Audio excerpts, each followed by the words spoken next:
Hey guys, how are you today? Quick rant before we dive into today's chaos. As some of you might have noticed, YouTube's algorithm has decided I'm not special anymore. Shocking, I know. So now if you don't like, comment, or do a little backflip in the algorithm's honor, this video might just vanish into the void, never to be seen again. Seriously though, even a hi or "this is wild" in the comments helps way more than you think. It tells YouTube, hey, people actually like this channel. Maybe don't hide it from everyone. That can really help push my videos out to a wider audience, not just to my subscribers. So if you enjoy these stories and want to support the channel, that's the best way to do it. Now grab a drink, get comfy, and enjoy the drama. You won't want to miss this one. So, I am in a weird situation and I need help. I own a beautiful vacation home that has been in my family for generations. It originally belonged to my grandmother, who cherished it deeply and created many wonderful memories there. When she passed away, the house was passed down to my mother, who took great care of it and kept it as a special getaway for our family. Unfortunately, 3 years ago, my mother lost her battle with cancer, and the house was left to me. Since I am an only child, there were no siblings to share it with. So, the responsibility and privilege of keeping it in the family fell entirely on me. Now that I'm married to my husband, Richard, this vacation home has continued to be an important part of our lives. We've taken our daughter there many times over the years, making our own beautiful memories in a place that already holds so much family history. Whenever we get the chance, we pack up and escape to this peaceful retreat, soaking in the nostalgia and the serenity it offers. Over time, Richard and I have worked on updating the house, making renovations, and redesigning different parts to better fit our style and needs. While we've modernized some aspects, we've also made sure to preserve its charm and the sentimental value it holds for me. One of the times we visited, we brought Richard's sister along with us. She had never been there before, and from the moment she arrived, she completely fell in love with the place. It's easy to see why, since it's tucked away in a quiet, scenic countryside, far from the noise and rush of everyday life.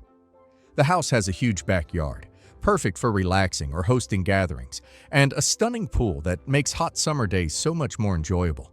It's the kind of place that feels like a hidden gem, where time slows down and life feels simpler. Over the years, my sister-in-law has mentioned to me multiple times how lucky I am to have inherited such a beautiful vacation home. She's always expressed how much she wishes she had something like it, a place filled with happy memories passed down through generations. For some context, both my husband Richard and his sister had a very difficult childhood. Their parents struggled with severe drug addiction and were in and out of jail throughout their lives. Because of this instability, Richard and his sister were placed in foster care at a young age. They never had a stable home to call their own, constantly moving between different foster homes, never knowing what the future held. It was a tough way to grow up, filled with uncertainty and hardship. Despite everything he went through, Richard worked incredibly hard to build a better life for himself. As soon as he secured a stable job, he made a life-changing decision. He adopted his younger sister and brought her to live with him. He didn't want her to go through life alone or suffer any more than she already had. In many ways, he became more than just a brother to her. He was her protector, her provider, and the closest thing she had to a parent. Because of this, their bond remains incredibly strong to this day.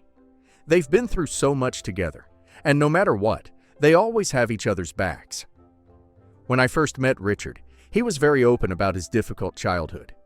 He told me about the struggles he and his sister had faced growing up, the instability, the foster homes, and the lack of a real family structure. But what stood out the most was the deep bond he shared with his sister. She wasn't just his sibling. She was someone he had practically raised and taken care of. They had been through everything together, and it was clear that she meant the world to him. Because of this, when I first came into the picture, his sister wasn't exactly welcoming. It took her some time to adjust to me.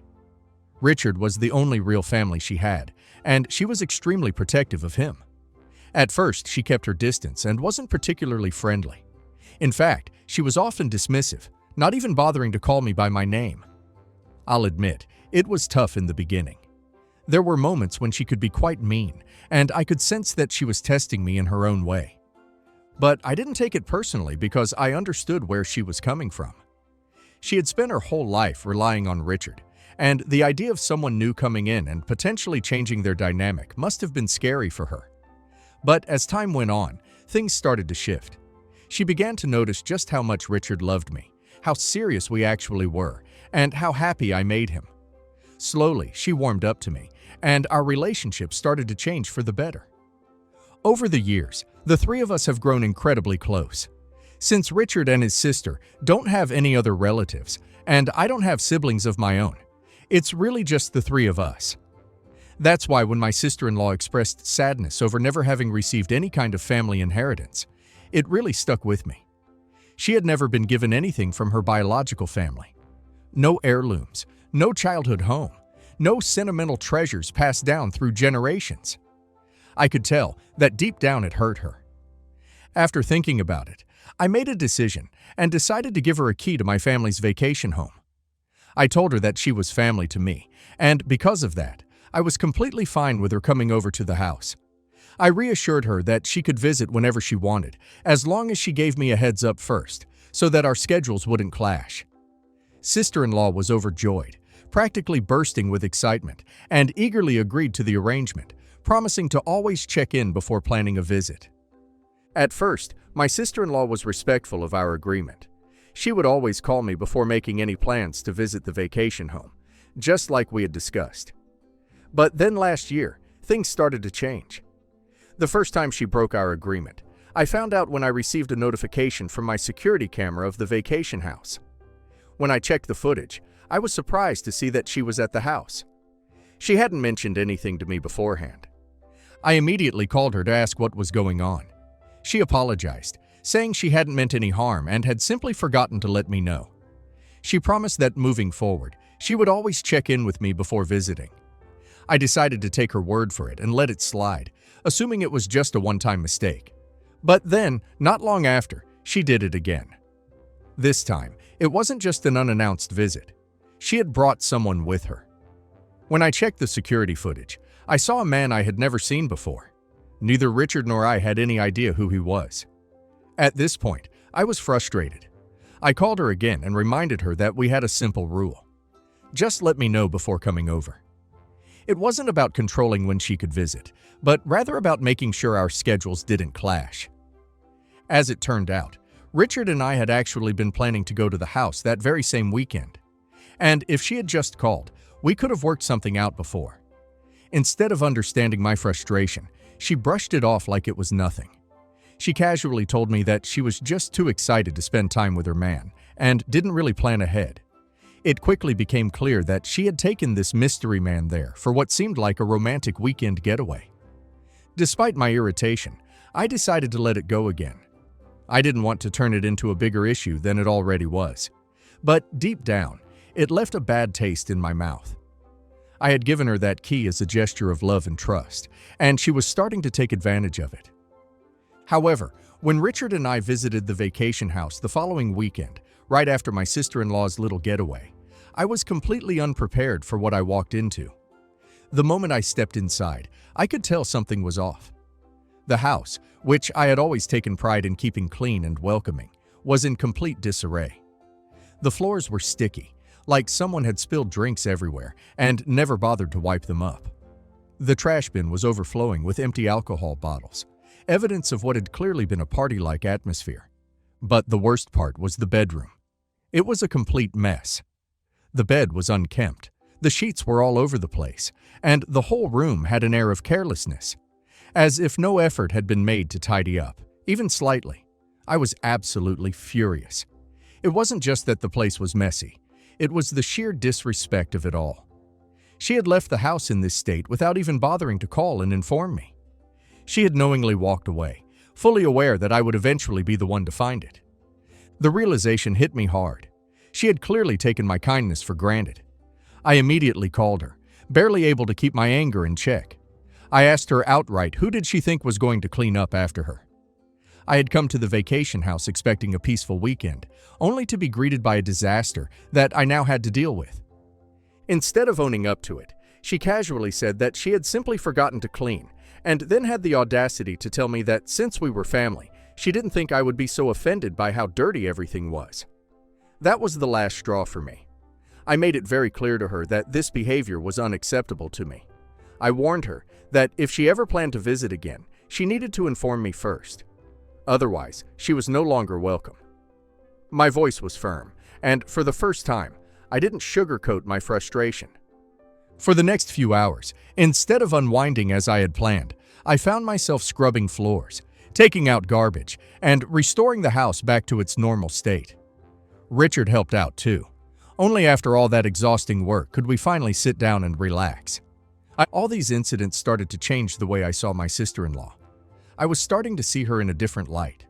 She wasn't just making small mistakes, but she was taking advantage of my generosity, assuming I would always just deal with the consequences. And that realization stung. This weekend is supposed to be special. Every year, my side of the family gathers in honor of my mom to celebrate her life.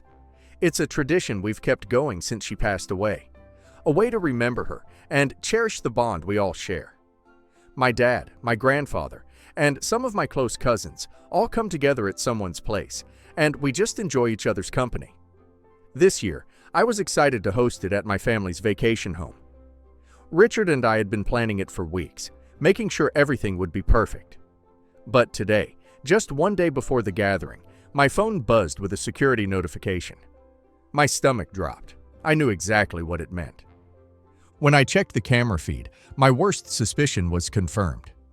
My sister-in-law was at the vacation house again, and of course she hadn't bothered to ask me. This time, she had even brought along 2 of her girlfriends. Normally, I would call her, scold her for not informing me, and then reluctantly let it slide. But this time was different. This wasn't just another random weekend where I could push my frustration aside. I had plans, important ones, plans that involved my family, my traditions, and honoring my mother. And now, my sister-in-law had once again inserted herself into my space without permission. I didn't hesitate. I called her immediately, demanding to know why she had shown up without telling me again. She responded that she had just come out of a 1-month relationship and needed some time to process her trauma, as if that somehow justified barging into my family home unannounced one day before a major event I had been planning for weeks. She said she would have informed me just after she and her friends had already settled in. According to her, she assumed it wouldn't be a problem for me. Anyways, at that moment, something inside me snapped. This wasn't forgetfulness. This wasn't an innocent mistake. This was entitlement. She knew she was supposed to ask. She knew this house belonged to me. And yet she had deliberately ignored that, assuming that whatever she wanted to do would take priority over my plans, my boundaries, and my generosity. I firmly told her that Richard and I would be arriving tomorrow. I explained that this weekend was my annual family gathering, something we did every year in honor of my mother. I pointed out to her that we had been planning to host it at my family's vacation house for weeks, and that she should have asked before showing up unannounced. However, despite my frustration, I still tried to be accommodating. I told her that if she and her girlfriends wanted to really stay at my house, then they were more than welcome to join the gathering.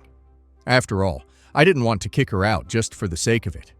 But the moment I suggested this, her attitude shifted completely.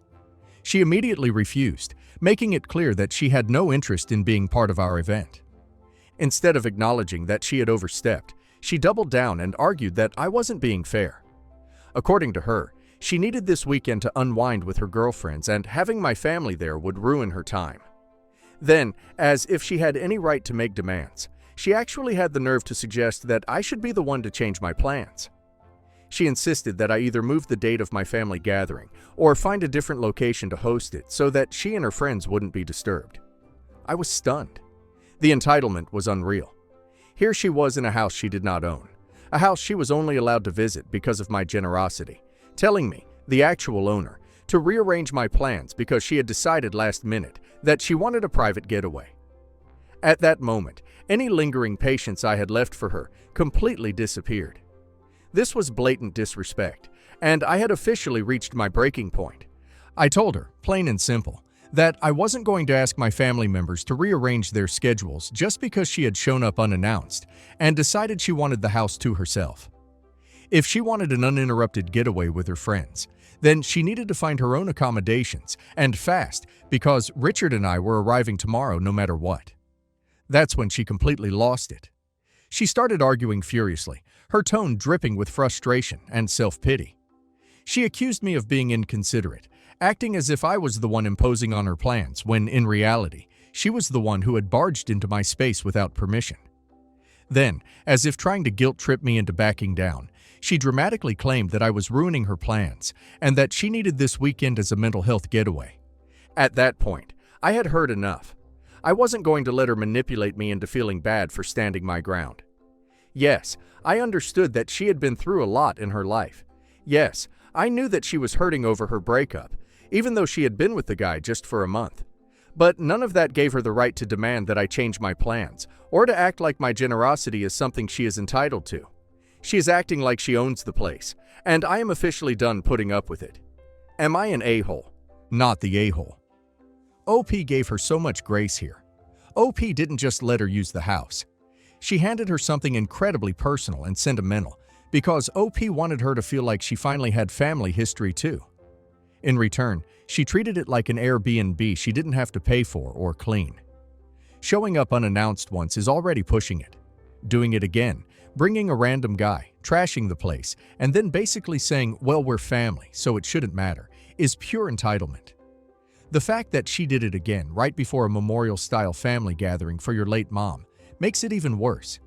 She's not confused. She's just used to everyone bending around her feelings. OP set a reasonable rule. She broke it repeatedly. That's on her. And now let's hear community's opinion.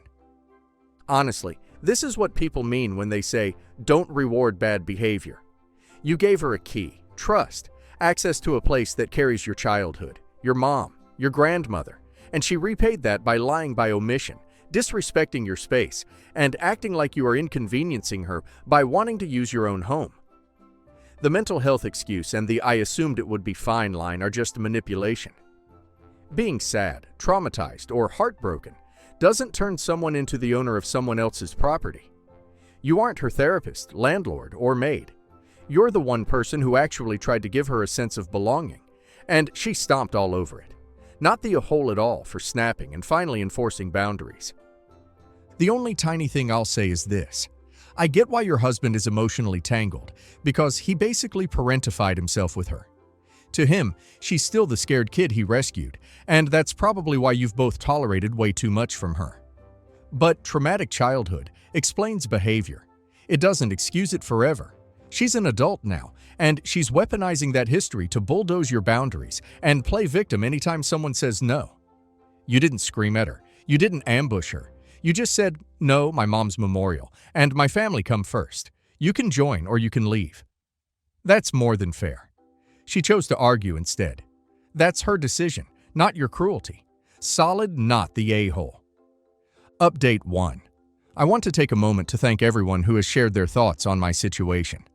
Although some of you are just plain harsh, reading through your advice is giving me the confidence to finally set the boundary that I should be enforcing. For everyone asking, sister-in-law has always been a bit entitled, although I have always let it slide for the sake of my husband.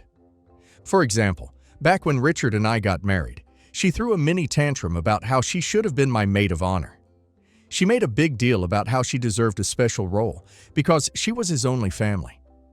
When I gently told her that I had already chosen someone else, she sulked and gave me the cold shoulder for weeks. And there have been multiple times when she would invite herself over for dinner without notice, then complain about what I cooked. One time she even joked that since she never had a real mom, I should take on that role and cook for her more often. So yeah, the entitlement was always there.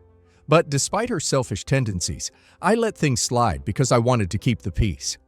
I also kept making excuses for her because I felt bad for her upbringing and want her to feel like she has a family. But family isn't just about giving, it's also about respect.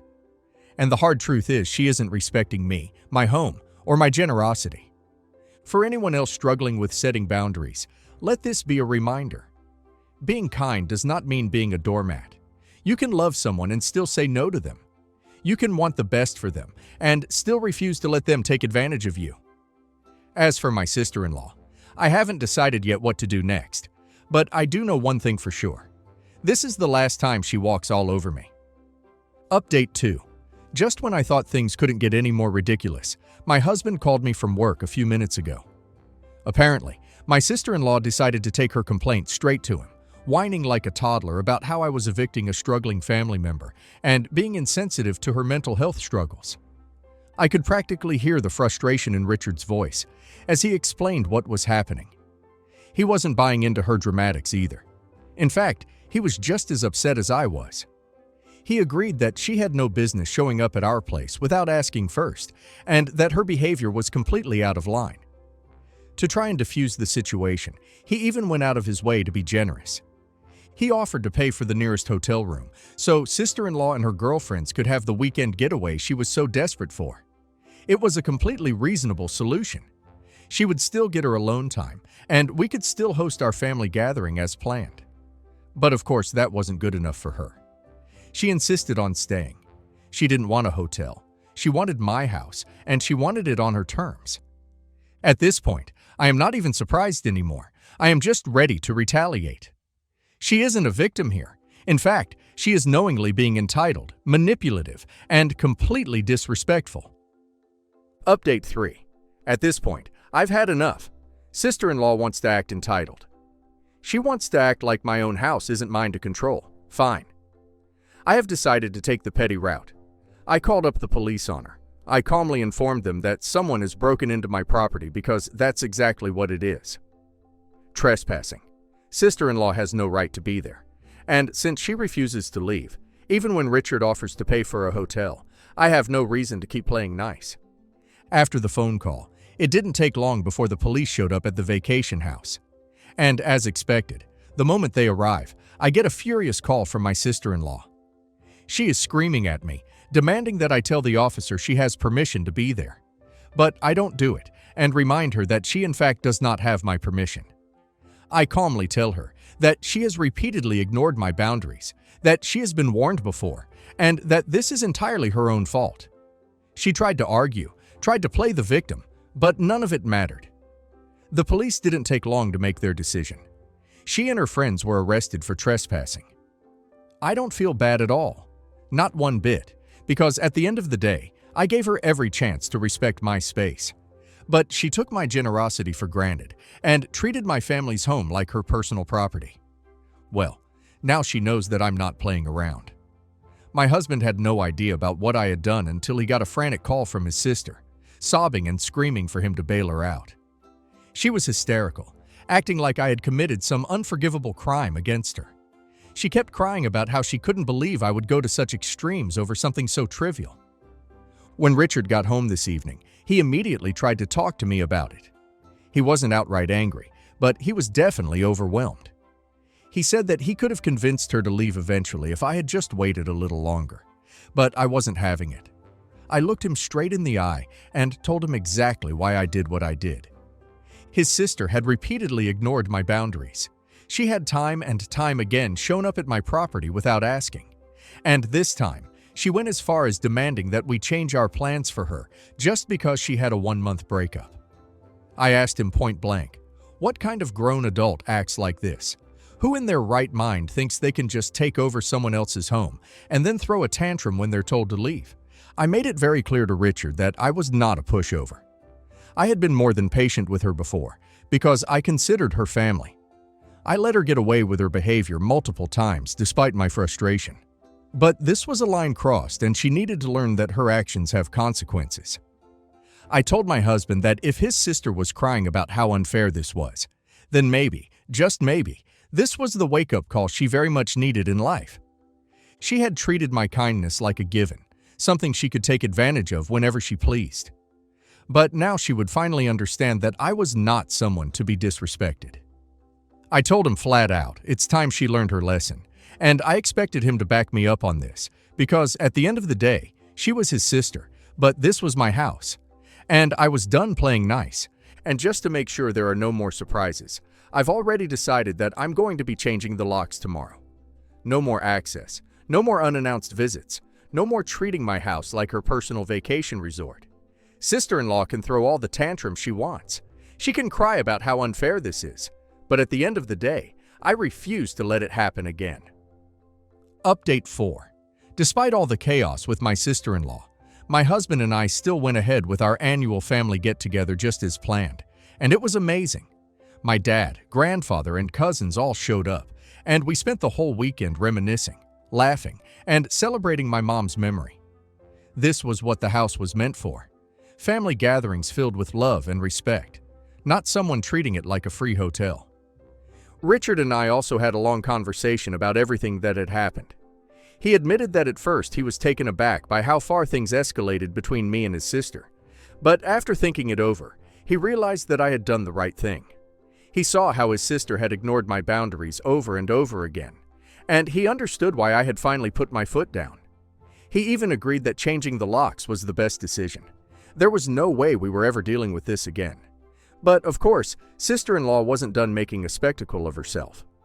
A few days after she got out on bail, she ran straight to social media and wrote a long dramatic post about how I had betrayed her and gotten her arrested over a trivial misunderstanding.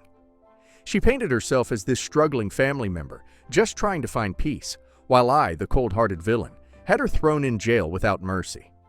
She was clearly hoping to gain sympathy and have people rally behind her. And at first, it seemed like her plan was working. Some of her distant relatives and our close family friends began commenting in support of her, calling me cruel and heartless for treating family this way. They were acting like I had just kicked out a poor, helpless woman for no reason. However, I wasn't about to let her twist the truth to make herself look like a victim. So, I calmly wrote my own post with every single detail. I laid out the full story, how I had given her a key out of kindness, how she had ignored the one simple rule I had asked of her, how she had repeatedly shown up without permission, trashed my house, and even tried to demand that I move my plans to accommodate her. And most importantly, I made it crystal clear that I had warned her multiple times before I ever involved the police. That was all it took. The moment people read my side, the tide completely turned. One by one, people who had supported her started backtracking. The comments shifted from sympathy to disbelief toward her. Even some of her original supporters started calling her entitled and saying that she was 100% in the wrong. Some even said that I had been too nice for letting her get away with it for so long. Suffice to say, she got obliterated in the comments. Now, sister-in-law has gone completely silent.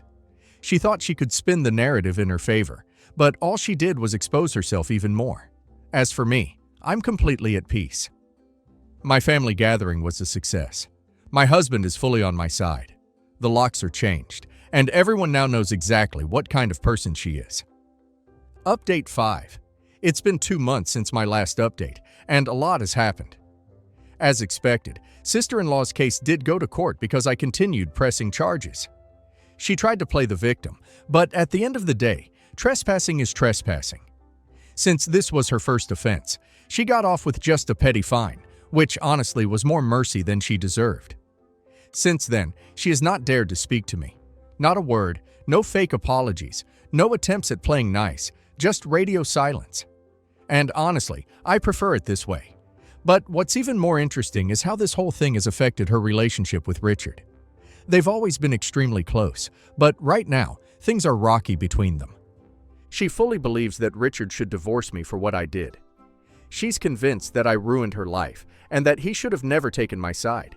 She genuinely thinks that she's the victim here and that he should be cutting me off, not her. But Richard has straight up told her that she was the one who crossed the line. She was the one who ignored my boundaries, and she was the one who got herself arrested. He reminded her that I warned her multiple times before I took legal action, and instead of respecting my home, she decided to push her luck. Needless to say, sister-in-law didn't like hearing the truth. She thinks her brother has betrayed her by not blindly supporting her, and now their relationship is strained. She's basically angry at him because, for the first time in her life, he's not enabling her behavior. At this point, I don't even care. If she's mad that Richard chose to support his wife instead of his entitled trespassing sister, that's her problem, not mine. I'm just glad this entire drama is over, and I can finally enjoy my vacation home without worrying ever about unexpected, unwelcome guests.